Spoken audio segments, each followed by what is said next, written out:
everybody, and welcome to another Wednesday Kobold Chat here on Kobold's Twitch channel. I'm Dot, and I clearly have two very exciting guests today. I am so stoked. Not only do we have awesome guests, we're talking about the brand new Kickstarter from Kobold, which if you don't know, you should get on. There'll be some links in chat here in just a second so you can click through and see what that's all about, because we just hit, literally, while we were waiting backstage, $160,000 worth of support on this Kickstarter for this crazy book we're calling The Vault of Magic, which we're going to talk about today, as well as some of the items. But before I jump into all of that, I want to remind you, you can still get your paws on this Kickstarter.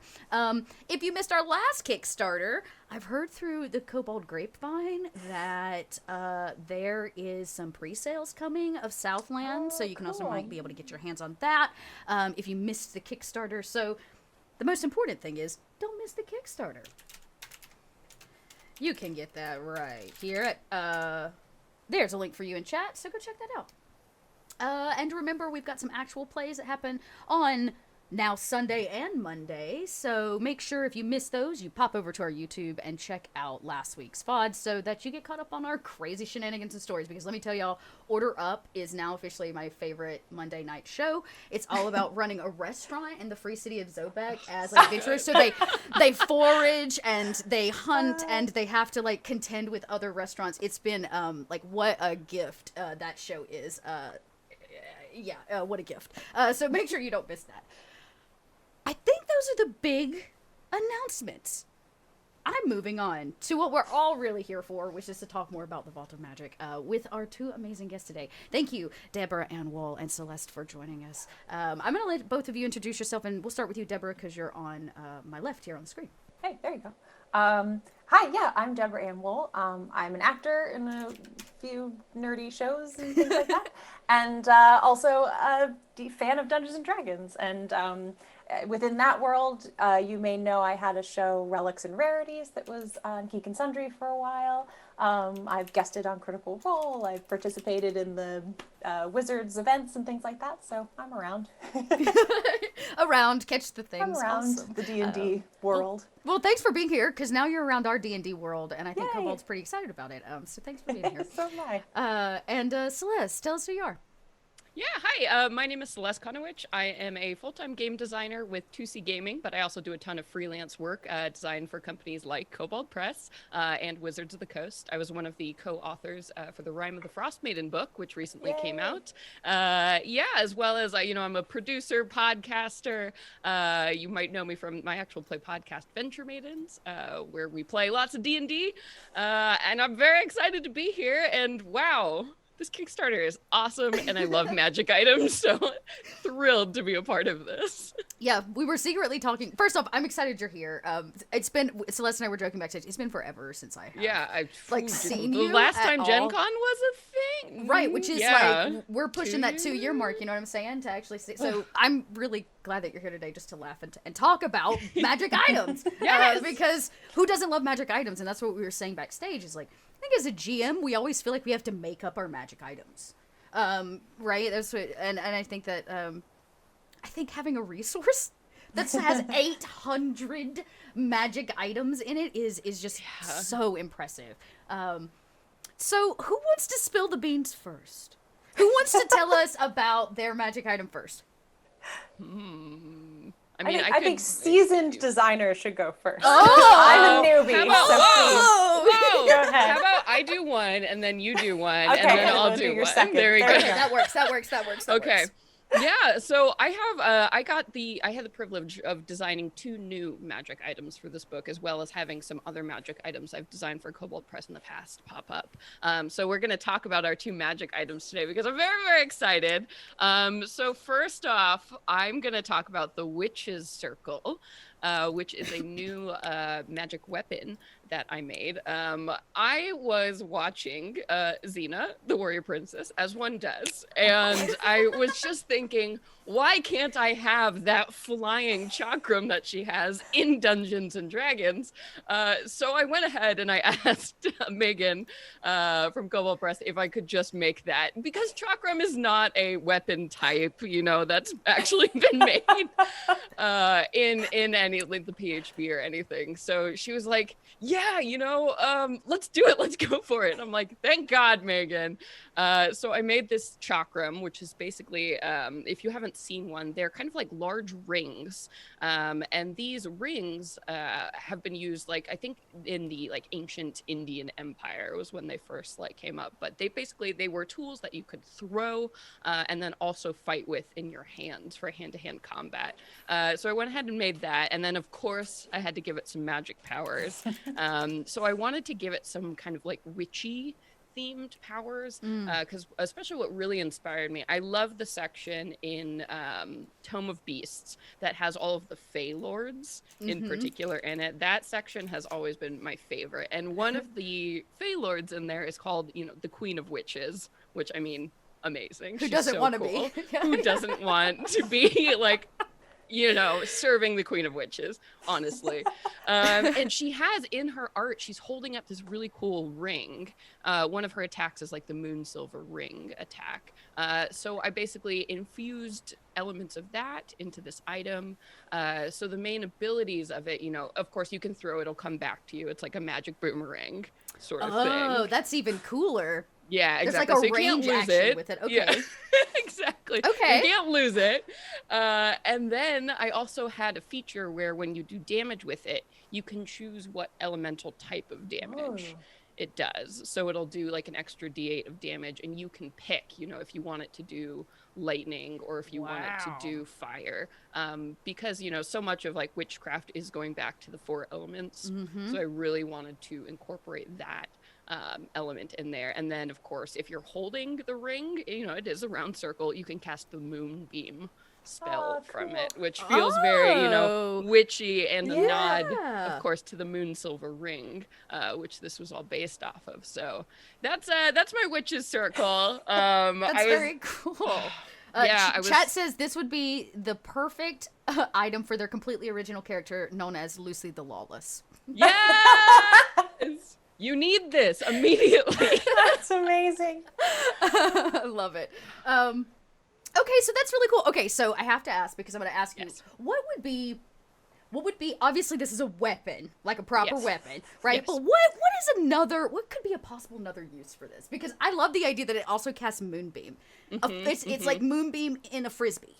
Yeah, exactly. Moonbeam Frisbee. So can you like cast it and throw it? Because if you could throw Moonbeam, that's a whole other level of like danger and chaos. Yeah, so something I really enjoy, I put this in the description, and I think the artist did a really great job of showing this. It's just that the ring itself, on the damask steel, they have all of these runes that are inscribed, around the outside. And whenever you use it to cast a spell, so if were doing Moonbeam or dealing extra damage, the runes glow in this like green kind of verdant energy color. So I can just imagine you just holding up this ring and like being like, I'm warning you, and it just flares up with all this magic. I think that would be extremely intimidating. That would be. It's kind of like fanning your peacock feathers, but instead you're like, my Moonbeam.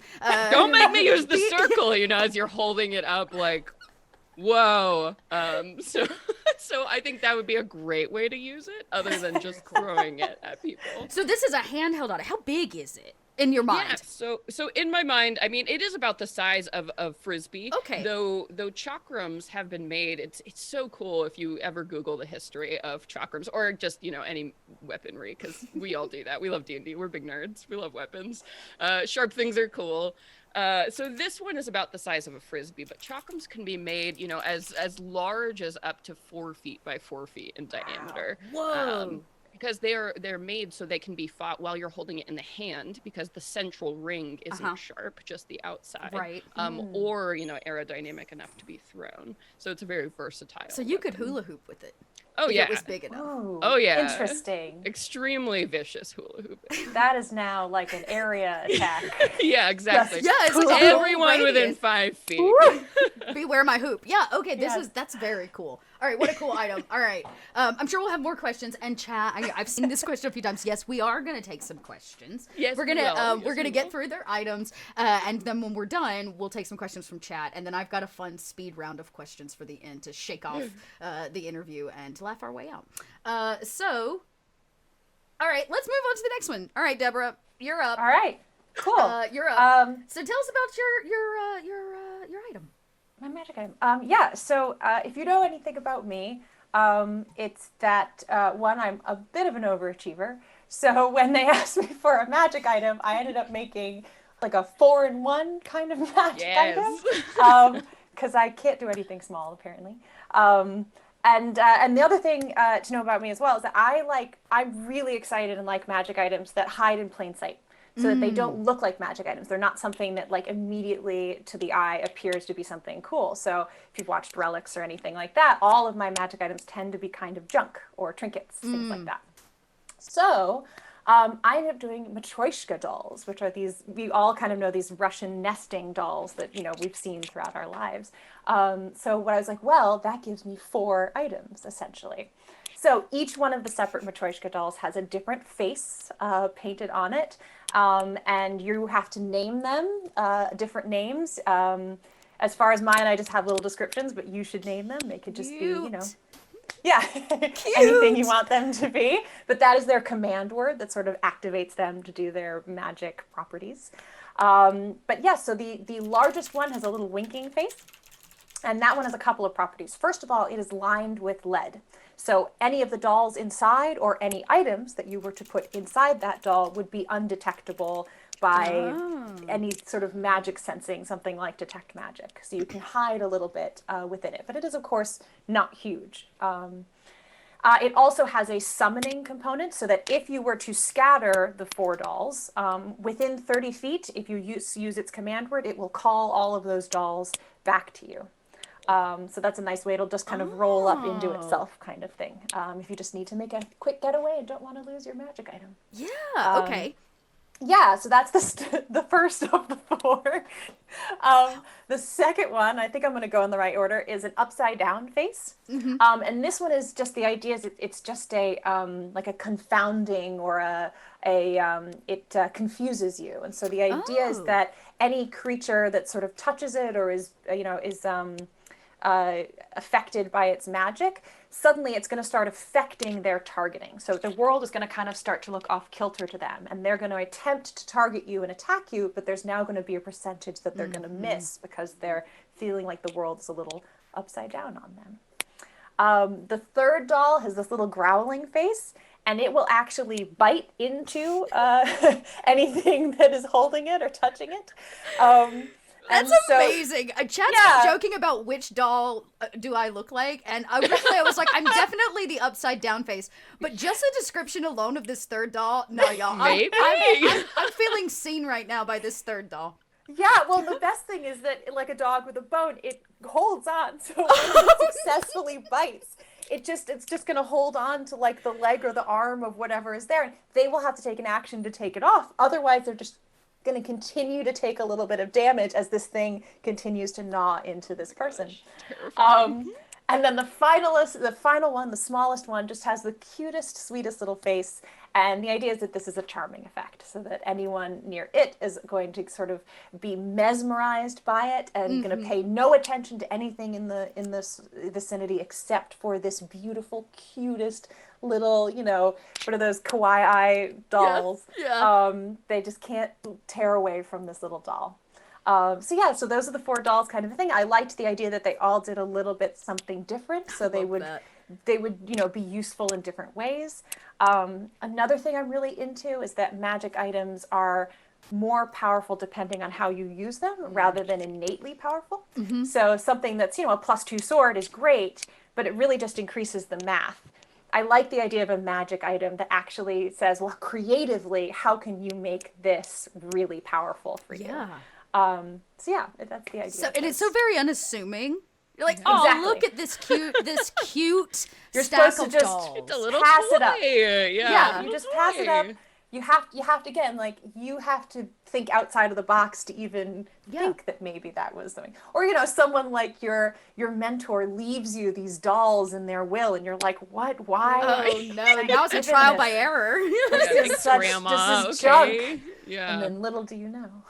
Yeah, that's so interesting. So I would say I'd ask you the same question, but this item almost, like in its build is really meant to be used in more obscure ways than the average magic item, because the idea is that it's going to depend on your circumstance how you want to use it. I sort of fancy the idea though that they could be left as traps, that you could like just put a little doll in the middle of an open field and walk away and hide behind a rock and just wait for someone to come by and touch it or pick it up. Wow. There's something I like about that. So it was very important to me when we were designing it and writing it that it had capabilities of being sort of laid as a trap, and that you could activate it from 30 feet away if you were sort of hiding behind. And you really get 5 traps, or like 4 traps and some extra like security, really, if you can't see what's in the other one. So like, it's very cool, very neat magic item, and one that I'd love to see the evil villain that gives this item. It's interesting as well, yes. Ooh. Like, who's the bad person? Because I now I just think it's like this old woman, and she's like, "Look, I got dolls for you." You don't know what you're walking away with. Definitely. Yes, an old crone in the forest who's just like, "Yes, let me sell you my wares." Yeah, and gives you this doll, and you're like, "Whatever, old lady." And little this definitely belongs in a cursed shop, like cursed magic item. Oh, now layer by layer, you got to just figure it out. Oh man. Okay, very, very cool. Really, really love that idea, because I too am drawn to items that my players don't. They can't imagine. They can't immediately be like, "That's a magic item." Yeah, well, that's the thing. That spell identify. I hate that spell because it just, I don't know. It takes away some of the fun for me of like having people try things out and like test it and all that. So in my home games, I have banned the identify spell.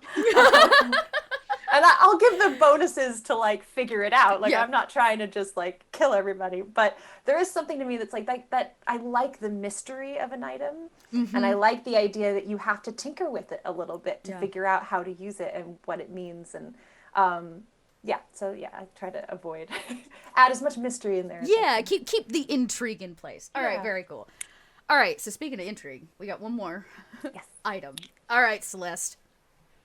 Yes. Tell us about the next one. Yes. So my other item that I made for this is, let me make sure I say the name right. So the Garments of Winter's Night, and night spelled like the K with the K version. So essentially what I want to do, God, you guys, I love that fairy section in Tomobi. I know I'm just talking about it again. But so I just really wanted to make a bunch of fairy themed magic items. So what I did with these are garments that would be given by like the Queen of Ice and Snow to somebody that she is empowering with the abilities of a knight, or potentially gifted by a fae from that realm to someone. And I knew what I wanted to do with this. I wanted to make like armor that spellcasters could wear, or fighters. Basically anybody who was in service to this fairy individual could feel protected, and then also gain some of the benefits, a small measure of power from the winter courts. So the Garments of Winter's Night were designed with that in mind. And probably my favorite thing about them though is because, with fairies, gifts are always, it's a double-edged sword. So while the curse, while you are attuned to this item, fake creatures who are not in service to the Fairy Queen of Winter are hostile towards you. Because basically as you're wearing these garments, everybody knows like you're in Winter's pocket, and like to stay away, watch out for you. They're not subtle, those No, they are not subtle. Yeah, they definitely make a statement, Yes. The poor artist, I was saying this before, my description for this art item was like, it needs to look like fairies definitely made this outfit. And that was like the only direction I gave this poor person. So, because imagine somebody walking around like this. It's really... it does keep you protected because it boosts, of course, your AC. And then anybody who hits you takes cold damage because you're perpetually surrounded in this, like, wintry cloth. You can't be charmed. You're totally immune to the effects of cold while you wear these things. And you can also detect the presence of fae while you're wearing this. It kind of gives you like a divine sense ability. Because I imagine the people who are going to be wearing this are specifically doing missions for these fae, right? So if it's all, you're involved in courtly intrigue, hunting down other fae, having to deal with people constantly attacking you because you're from a different court, basically this outfit is just setting you up for success, to do the bidding of winter. So that was kind of the inspiration behind this item. And I love making more items for spellcasters in particular, because I feel like, because they can cast so many spells, they kind of get ignored with a lot of magic items that are definitely geared towards roguish types or fighter types, like your +2 swords and your shields. Poor magic casters, they got to be protected too. And want to look amazing. Those low ACs, yeah. Squishy little wizards. Okay, so what can we give them? Make them fierce. Does it have pockets? Fancy. Of course it has pockets. Look, you can even kind of see those little folds. Oh yeah, and you could tuck things into the band. I was gonna say, it needs like a wand holster. Yeah. Oh yeah, like a wand sling. Yeah. Oh man. Or I don't know, do wizards keep them in like a pocket protector or something? Nerds, probably. That is if that magic item is not in this book, all right, Donnie's gonna buy it. I will make a wizard pocket protector. It's kind of perfect. Much. It's so good for your wands. Okay, yeah, and then so somebody did have. Is this one of those magic items that resizes to the wearer, like once you attune to it? Oh, definitely, yeah. Okay. So because this is actually a wondrous item, it's sort of themed like the robe of eyes or the robe of the archmagi. Oh, okay. So spells of that, items of that power level would adapt. So this could be given to a troll who is in the service of the Queen of Winter as easily as it could, a halfling. Okay, so Chad has a good question, and I gotta know. Like, let's say I got this giant, like a frost giant, that really deserves some new duds, and he serves this way. Could he potentially wear such fabulous robes? Oh, yeah, and they would look amazing. It would match their skin tone perfectly. It's true. Well, there you go, chat. Your question has perfectly. been answered. Anyone with a winter palette would look great in this outfit. I love it. Yes. You're welcome, chat, for asking the important questions. I do the best I can. That's why I'm here. All right, so we have these 3 magic items, and I know, Celeste, you designed for us before, right? Yeah. Okay. I love working with Kobold Press. Y'all always have such wild ideas, and then I get to make just awesome stuff with it. So, yes.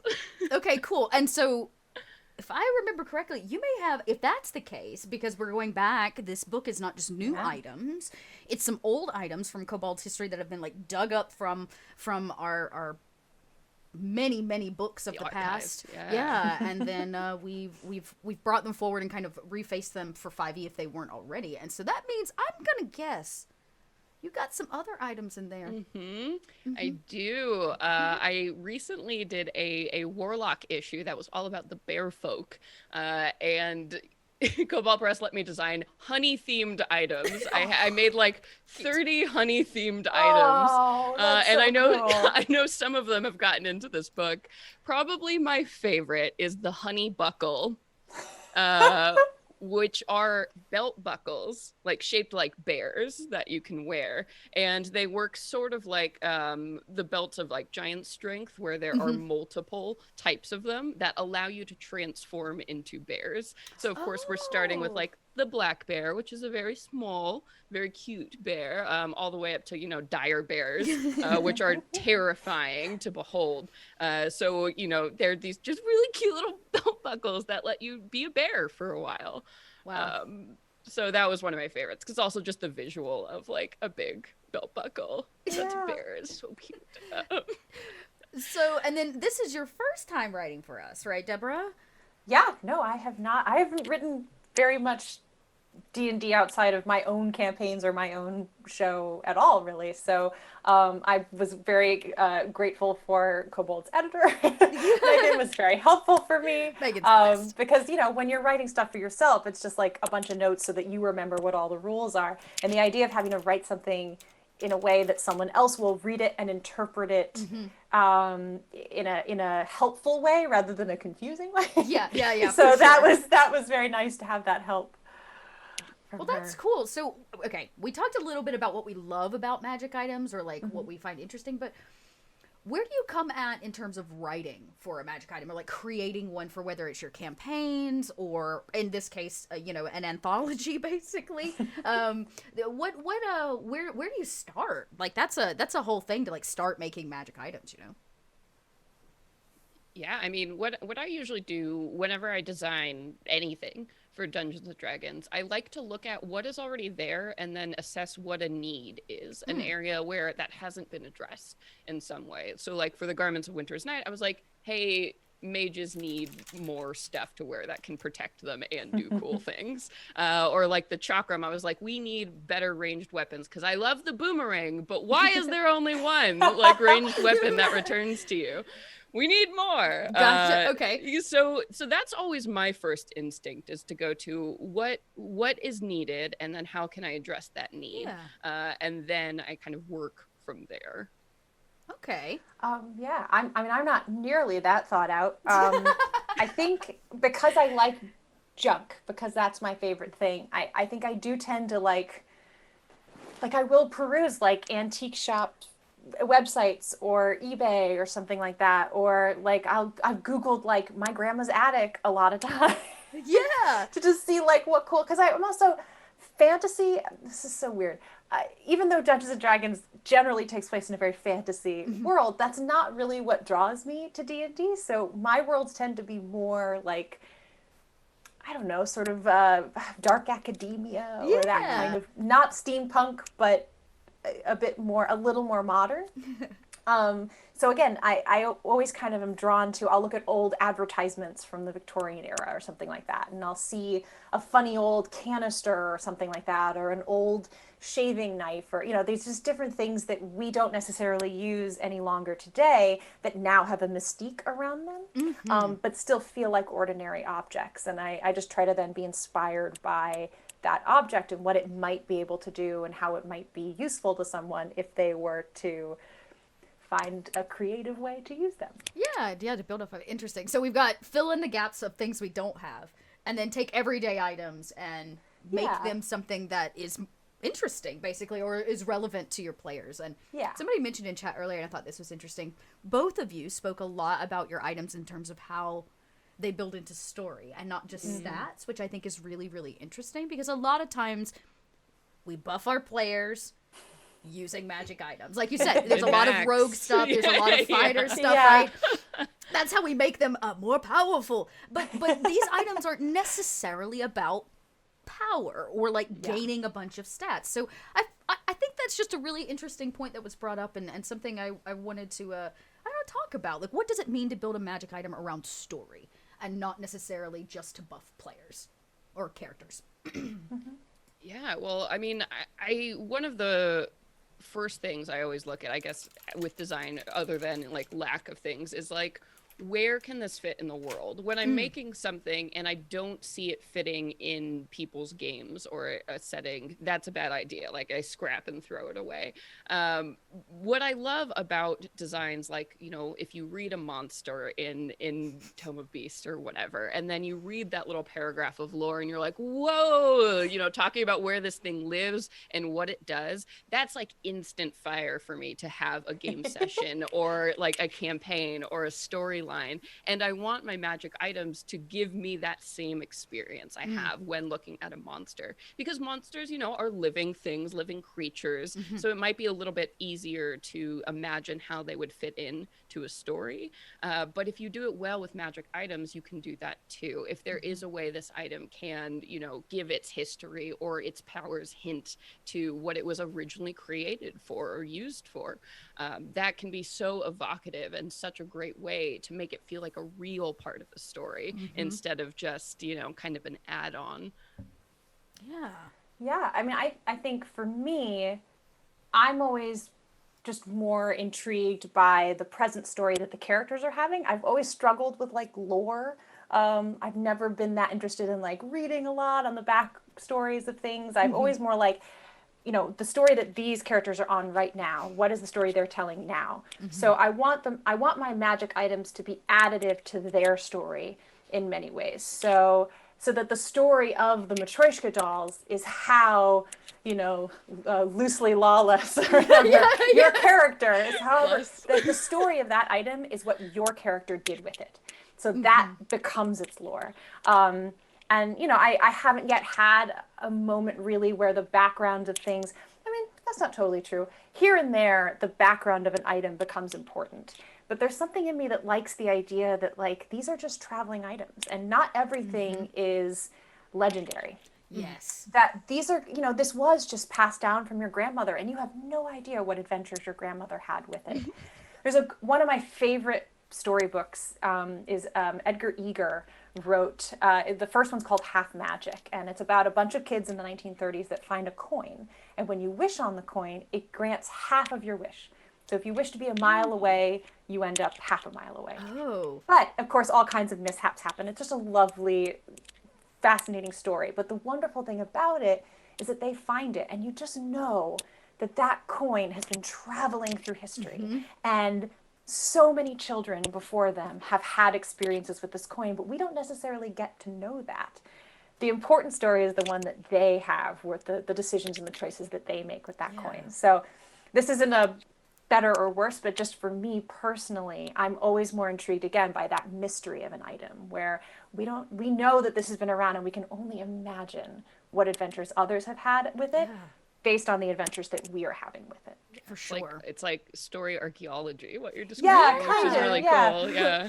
So I think it depends on your campaign. I think if you're doing a campaign that's really steeped in lore in this place that people are, but again, I think for my style, I leave a lot of things very open. And I want my players to be like, oh, is there a library in town? I'm like, sure, let's go to the library. So now that's canon. And now I can write down in my notes that there's a library in this town. And I like that that came from them as much as it came from me. Yeah. So yeah, the story of my items are more sort of present tense in their hands, I think. Yeah. Oh, maybe I'm lazy. I don't know. A little of both. We'll take the prior. Okay, so that's cool. All right, so chat had an interesting question, which I thought was kind of cool. Because your perspective, all of this is coming from like a GM, somebody that's writing the story, somebody that's creating these things or bringing them to the table and the world for your players.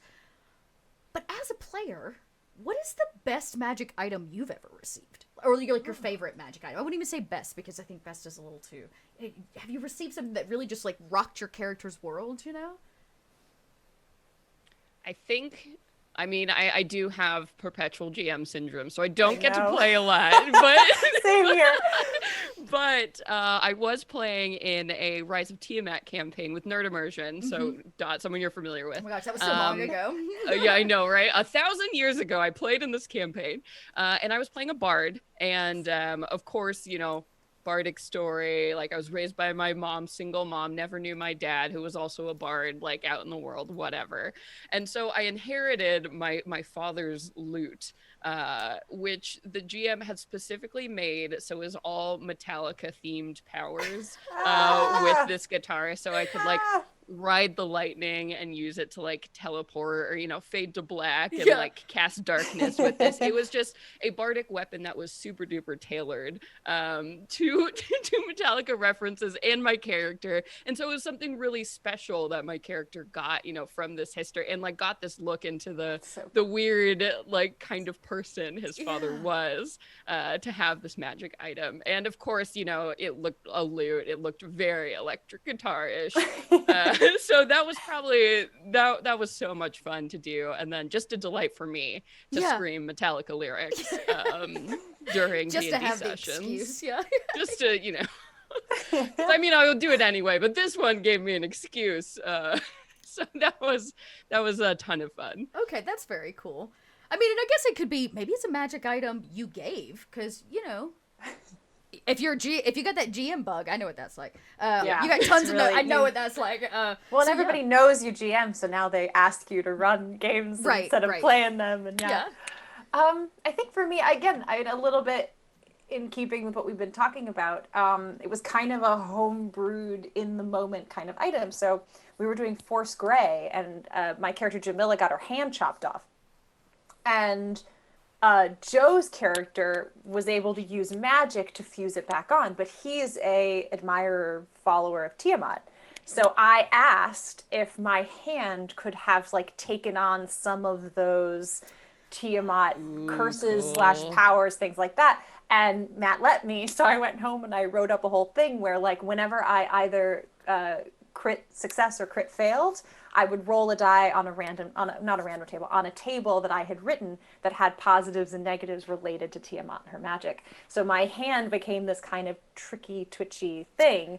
Weird. And it was fun because it was a collaborative thing. So it needed Matt, Joe, and me all working creatively together to create this thing that now was a part of me. Because I did this one thing. I created one for a player one time. It was similar, but I based it on a cat's tail. Because like a cat definitely believes its tail is not part of its body. Oh yeah, no, it's a whole other thing. It's like a whole other entity on their body. And so I loved this idea that somebody was gifted a cat's tail, but this tail is constantly mischievous. So like they'll walk into places and the tail's like stealing things, but they have no idea that the tail that's like attached to their body is doing things outside of the control of the player. So it just made me think of that. It made me think of that. That's great. Yeah, very, very cool. All right, chat. We are over the halfway mark. You know what that means. Time for questions. Let's get questions in chat. Do me a favor, because these glasses aren't fake. Make sure that you put question before your question for my old eyes so that I can see it in chat, please. And we'll make sure to try to get a few questions in before we get out of here in the next 20 minutes or so. Okay, so very cool. So magic items are one of those things that you can build an entire campaign around a magic item, right? Like those are those legendary, like, this whole campaign's about getting the entire... a suit of armor. Yeah, head of Vecna, like suit of armor, or whatever the thing is. But sometimes they can just be really simple and really pertinent to players. So, this is a good question. You know what? I was going to ask a question, but Unmade Gaming beat me to it. So, get out of my head, Mike. I know you in chat. What tips do you have for people trying to get into TTRPG design? Yeah, I would say get invested in the TTRPG design community on social media. Make sure to find the designers that you like and then follow them. And, watch what they're posting, see, if they have blogs about writing, TTRPGs. There are a lot of resources out there if you're interested. Mm-hmm. And once you're following these people, also make sure to learn about other people who are hoping to get into TTRPG design. I mean, the best way to get started is, working on group projects, especially for places like the DMs Guild in particular, is a really great way to get started because the barrier to entry is really low. Anybody can publish on the DMs Guild. So find people who are also interested and collaborate. Don't do it by yourself. Don't go alone is what I always like to recommend, when you're starting to get into design. And join some great communities, Discord communities, especially around actual play podcasts are a great way to find people interested in design. Or, I'm sure Kobold Press has great community, lots of great blog posts on Kobold Press too about designing.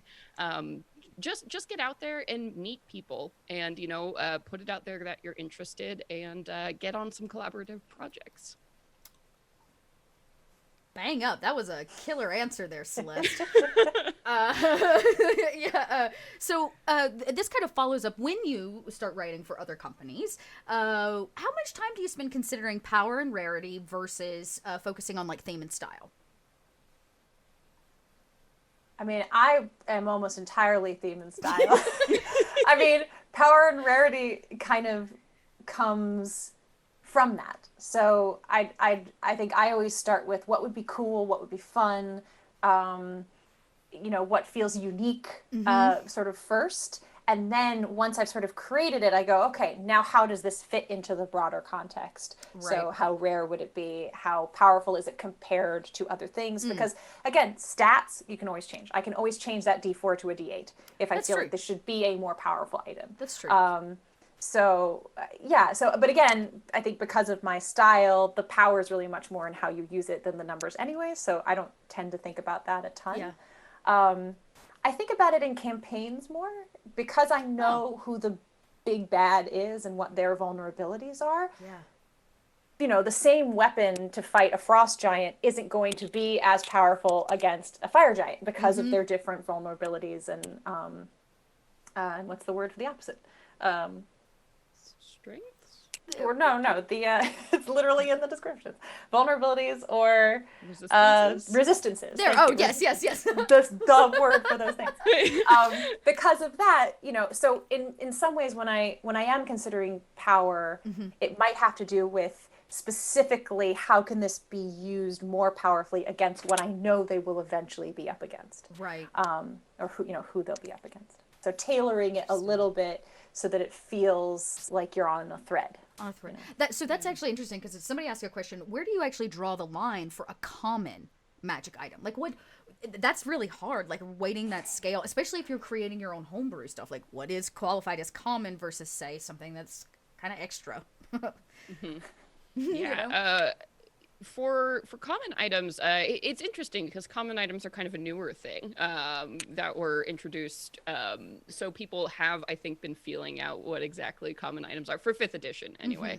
And I think it's something that would not have a mechanical effect is usually what it is for common items. So something that I can't see being used in combat.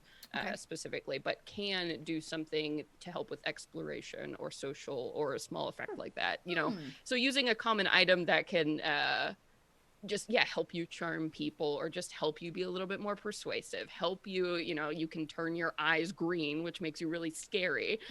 Things that modify skills in small ways are usually really great for common items, or it's like a solely appearance effect, something that somebody would have to be very creative to use. And make it like really game changing. So those are all of my items. Exactly. Common item. Well, no way. But it's funny because like one of my favorite moments from Relics is I had a spool of unbreakable thread, which are like lots of different weird ways you could do that. That feels like a very common item, and they used it to kill a shark. So I don't, like at a certain point of like, that's a pretty powerful item. There you go. If you're strong enough. It's fascinating to me because I think because I'm newer to this and I'm coming from a purely storytelling background. I'm not as sort of versed in the mechanics of it all. I almost don't think about a lot of this. Like when they asked me whether it was common or uncommon, I was like, I don't know, whatever you think it should be. You tell me. I don't know, I just kind of don't care sometimes, I think, too. And so I want that to be okay, so that if you're super excited about those labels and how that fits into your story, like, please go 100% into that. But it's also absolutely okay to just not give a crap. And just make something that you think will be fun for people to find. I think that's something that's been really exciting for me with 5th edition, is really how open it is, how much lower that barrier is for entry, and that if it seems scary to you, and probably no one listening to this podcast is as new as I am, but if it seems scary to you, the idea of reading history books about a world that is made up and how the things slot into their rarity and their power and all of that, it's okay. And just jump in and start doing it. And then once you are more experienced, like Celeste or yourself are, you can then start to bring in those elements a little more and see how they serve you. But don't let that stop you from starting. Right.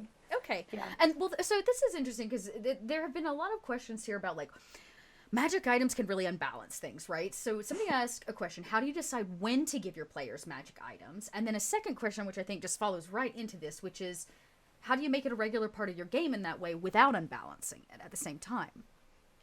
Yeah, something I like to do, I think treasure is such a huge problem when you're looking at like the DMG or the PHB, or especially if you're playing things like Adventurers League. Like, we all know the struggle of like magic items and wealth and rarity. It's a huge big struggle. So I like to take the route of like, look at the story, look at your campaign, what's going on here. Don't throw magic items into random treasure hoards. Like that way they don't have any meaning for your character. If you just happen to like, oh, you killed a dragon, you get 50 gold and this cool gem, and maybe it's magic. That you rolled randomly. That doesn't really mean anything. What I really like to do actually is ask my players what they would like in terms of magic items. If there's something in particular they feel like would really help their character, like maybe I have, a fighter who fights with their fists, and they get really upset because like they're not dealing magic damage. So at higher levels, you know, they can't hurt enemies as much. And that's very, very frustrating. So at that point, I would like to go, okay, cool. What can I design that would help solve that problem to make my character feel, or make my player feel like they're really, you know, interested and invested and powerful, and then design something that works in the setting. And like, maybe it's an item they have to earn, or maybe it's an item, you know, that was specifically made for them. So once you have that status, I think talking to your players is a great way to decide. Because also, if your players are the type of people, like a lot of players, who just get a lot of magic items and then they forget they exist and keep them in their backpack, you might as well have not given them the magic items. So communication is always a great way to determine how many magic items you should have and what kind you need. Yeah, I am a huge fan of everything that you just said. I think one of my favorite things to do is to have players like enter a town and like people are talking about rumors of magic items in the hills, you know, something like that. So I get to mention a bunch of cool items, and then they get to pick which one they want to go after. And I love the idea that there's, even if it's a short quest, like it's, you know, 1 session or 5 sessions or your entire campaign, whatever it is that you want to do. I like the idea that exactly they have to earn it, that they are specifically going and fighting their way through this dungeon to find that item that's going to help them.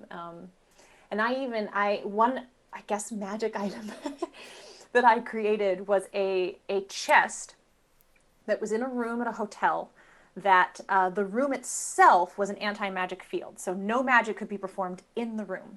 But within that chest was whatever magic item below a certain level your heart desired.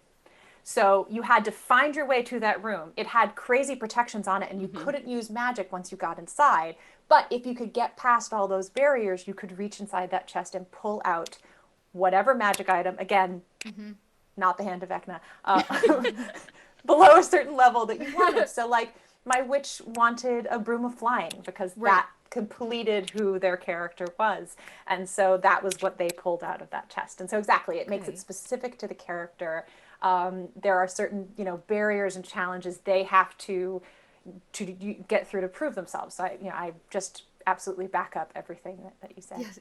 So there's this chat right now about the economy of magic items. Like, do you even consider being able to purchase them? And can they spend all this gold that they loot and these kinds of things? And so really what I'm hearing is like magic items, they hold weight when they hold weight in the story, right? Like if you could just walk up and dump this hoard of gold that you definitely don't have enough strength to carry across this land, and drop it on their doorstep and purchase this magic item, it almost lacks a sense of like embeddedness for the character, like of import. That's what you were saying, Celeste. You know, it's like it's like your Metallica, right? Or whatever you said stuff, right? Like it's like your music stuff. It was like that was real personal to you. It's also personal to your story because it was your father's items, your character's father's items. Exactly. So yeah, that's really, really neat. And to not necessarily worry so much about the rarity of an item, because that's, again, somebody could find a bunch of basic dolls, right? And one of them totally rare. Right? They could find them totally rare, where somebody else may consider this just like, this is just blue. So yeah. And I think also because you're gonna make a quest to find it, even if it's an uncommon or a common item, you make it rare by making it more difficult to get. Yeah. So even if it really is just to find this one item that isn't particularly rare within the context of this fantasy environment, if that's the only one you give in the game, it's a rare item. Yeah, that's true, right? Yeah, it holds its own rarity. Yeah. Interesting.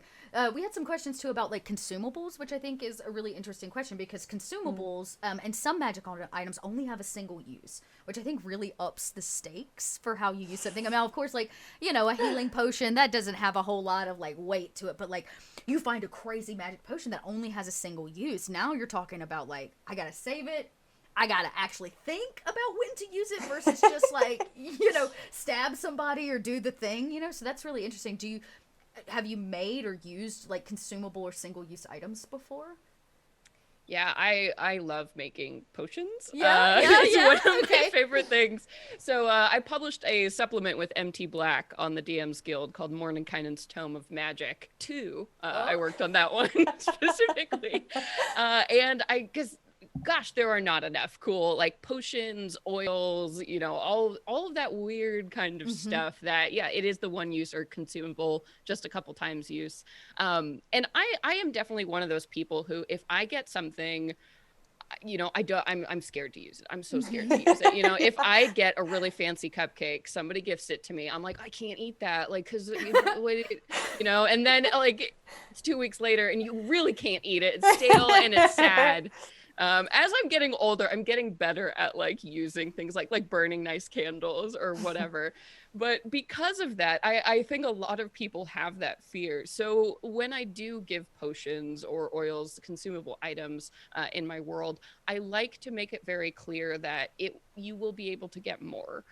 What I really like to do is set up, like if the characters have a home base or something, I always like having a wizard or an alchemist or somebody there who's a resource to source things for people. So like, you know, while you're out adventuring, you can put in an order to your alchemist and they'll be like, okay, I'll make some health potions for you.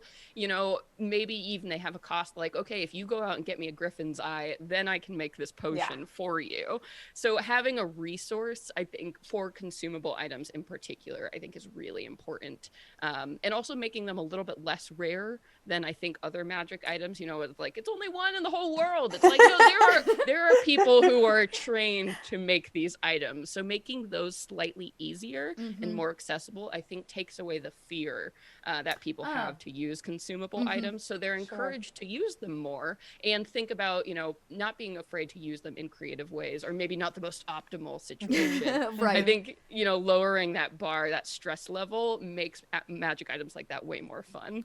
For sure. Yeah, every consumable I've ever either given or had played either never gets used or it gets saved till just the big bad and it's not as exciting because it was never really meant for that. So yeah, I've done a couple of things. I've done similar to like an alchemist at home. I tend to give consumables in batches. So you have 3 of them. So you can try it out once to see how it works. Second, you can use it in a try to be effective way, but if that doesn't work out, you've still got another one to do it again in a smarter way. That's a great idea. To try to give batches so that people feel like they have a couple of goes at it. And then also I've put expiration dates on things. So you get a potion, but it's going to go bad in 10 days. So you have 10 days to make use of this. And I do find that that invigorates people. And again, they either know they can get more or however it works out, but there's a little bit of a sense of, oh, we got to just throw this up against the wall and see how it works. That raises the stakes in a different way versus it being about the rarity of like using it. It becomes about when to use it, which means you got to do it. So I love that. I love that. It's like forcing everybody at the office to put a date on their leftovers in the fridge. Well, again, I mean, it comes get the from masking tape, get the marker, noted. It comes from my obsession with like household items, you know. So I like the idea that like you could turn your potion over and say, you know, only use 4 times a day, expiration date, you know, blah, blah, blah. I love that so you know, like much. a Victorian tincture or something like that. That's so great. Well, we've had some and questions. I had someone use it past the expiration date, and we had a lot of fun with like what goes penalties, wrong with an expired potion. That was cool. Yeah. So we've had a lot of questions. I think we've covered pretty much all the questions, even in just general chat. But there's one question that I saved till the end because I thought it was a great question. So we're gonna do a little bit of a 2-question lightning round. Okay. It's gonna be fun. I'm very excited. So we'll start with Celeste. I started. Okay, we'll shake it out. It's great. It'll be fine. The first question is: if you could choose any beast as your best friend, which beast would it be? Oh my god. I don't know why I'm thinking salamander, like the big fire salamander. Yeah, the fire salamander. I don't know why. That's it. You got it. You got to own that answer. Everything's on fire, but they're so cute and mean. And if you could be a sentient magical item, what magical item would you be? That came from chat, which I thought was a great question. Fake mustache. So many amazing ideas have come out of this. Sorry, I Please panicked. write that. I'm panicking. Please A write that. sentient fake mustache is the Yes. greatest magical item I've ever heard. And it's called Groucho. Imagine the possibilities. All right. Well, Celeste had to take the brunt end of getting the questions first. Now you know what the questions are, but I'll ask them the same same way. questions. Yeah, if you Okay. could be best friends with any beast or monster, what beast/monster would it be? Oh no. Shoot. I don't know. I've always been really partial to like the sort of charming creatures and things like so, like a succubi or an incubi. I've had a lot of fun with them as monsters. So you Especially definitely because have fun as your best friend. yeah, I think as their best friend, you could just like play pranks and like do funny things. I don't know. I love that. Yeah, totally. Man, you'd get into some hijinks, that's for sure. Yeah. Whoa, okay. And then, if you had to be a sentient magical item, what magical item would you be? Oh my goodness. Well, I mean, it's not as funny, but I like a book. You know, like I think like Tom Riddle's diary, right? So like a really scary ass Talking book, yeah. that like knew that it was hurting you. You know, I don't know. Show you pictures of your death. Oh, that's amazing. Yeah. That's amazing. Yes. So Yeah. I think the idea of a book that can manipulate you with whatever the content is kind of fun and know that it's doing it. That's evil. A little evil. That's I the deep down, suppose that's an evil it could be item. good too. That's true. It could show you good things. Yeah, it could show you. It could be a divining book or something. that That's shows you true, your that's future true, Or something that's like true. that. But there are positive spins on it, of course, because Tom Riddle popped in my head. Yeah, you could therefore it's definitely okay. Therefore No, it's that's evil. that's really interesting. I wonder what the book would tell you. Because if you're a sentient book, you can tell them anything you want. Anything. You could tell them complete You could lies. lie. Yes. You could completely lie to them. I'm a book. I don't care. I don't care. Yeah. Well, I something in me is going like I think it would be fun to be like a very flattering book, and you could maybe you could flatter someone into thinking they were stronger or more powerful than they are, so that they would attack things that were Your above their self-help CR book, a level. sentient self-help book. Yes, exactly. But it ends up being not so helpful because you get overconfident. Oh, it's like a really bad wingman. Yeah. Oh, wow. Okay. Those were great answers. That was fantastic. As we round out, I want to thank Chap for being here and sharing the afternoon with us. Remember that I say everything we talked about. The 3 items we talked about at the beginning today are part of the new Vault of Magic, which you can support right now over on Kickstarter. We just hit, I believe, a new stretch goal right before we started, and I'm hoping that since we started, we've hit another one. That'd be cool. We'll have That'd to be see. amazing. You'll have to see. By checking out the Kickstarter there, that link in chat. So thank you again, everybody, for being with us. Let's go around. We'll go backwards this time. I think Celeste, tell us where we can find you when you're not here. Yeah, so the best way to keep up with all the things I'm podcasting, designing, publishing is to follow me on Twitter at @cconowitch, and you can always check out my full catalog and schedule at my website celesteconowitch.com. And do make sure to, if you want to listen to me DMing some D&D, check out Venture Maidens, an actual play podcast. Nice. And Deborah, where can we find you? What are you up to when you're not, here? So I'm not very social media savvy, but I have them all. I believe they're my name, Deborah Ann Woll, so you'll likely be able to find them. I post sometimes. Otherwise, you can just, I'm on the different services and stuff for the different shows and things I've been a part of. YouTube has Relics and Rarities. I would love it. I'm very, very proud of that show. So if anyone hasn't seen it and you would like to, please check out Relics and Rarities. We really had a fun time making it. It's on YouTube. You could tell y'all had a great time. We had an amazing time. Yeah, I did not realize that I could have that much fun, like making something from the ground up. Because as an actor, I think I've said this before. You're a brick in the wall, and you try to be a really solid, cool-looking brick and do as much as you can. But you don't have any say in what the rest of the wall looks like. So this was the first time I got to like design the wall. You know what? be I a give this part of that. metaphor all the time about actors. That's a great Yeah. metaphor. I tell the one about painting. Like as an actor, you're actually the paint, not the painter. So like I'm gonna be Right. the brightest, most beautiful yellow, but I don't actually get to choose to be used, right? Yeah. The painter, right? It's not that way, but like yeah, there's something about that, and like in this, there's so much autonomy in It the was story.